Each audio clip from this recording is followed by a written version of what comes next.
माझं म्हणणं असं की राहुल गांधीचं मॅच फिक्सिंगचा अर्थ वेगळा होता.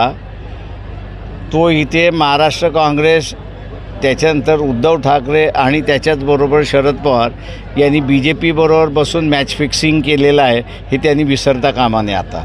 आणि मतदारसंघसुद्धा आम्ही काही सांगितलेले आहेत की काँग्रेसने नांदेड, भंडारा, गोंदिया ही सरळ सरळ मॅच फिक्सिंगचे मतदारसंघ आहेत.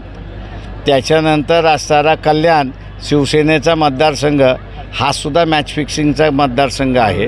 त्याच्यानंतर NCP रावेर ही सुद्धा मॅच फिक्सिंगचा मतदारसंघ अशी परिस्थिती आहे. मी लिस्ट देऊ शकतो. Thank you very much. तुम्ही मोहन भागवतांचं नाव असणारं गेले 6 महिन्यामध्ये वर्तमानपत्रामध्ये ऐकलेलं आहे का?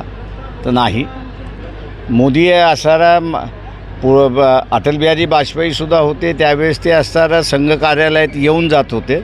पण माझ्या माहितीप्रमाणे मागच्या 5 वर्षामध्ये नरेंद्र मोदी एकही दिवस संघ कार्यालयामध्ये आलेले नाहीत.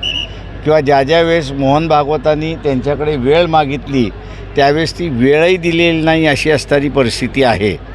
त्याच्यामुळे मोदीने संघही संपवला, भारतीय जनता पक्षही संपवला, फक्त झेंडाही संपवला.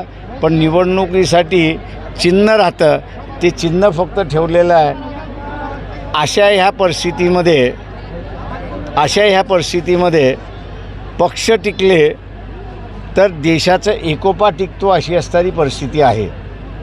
आणि म्हणून आता संघानेच निर्णय घेतला पाहिजे आणि सनातनींनीच निर्णय घेतला पाहिजे की त्यांनी मोदीचं हे भूत स्वतःच्या मानेवरनं उतरवायचं का.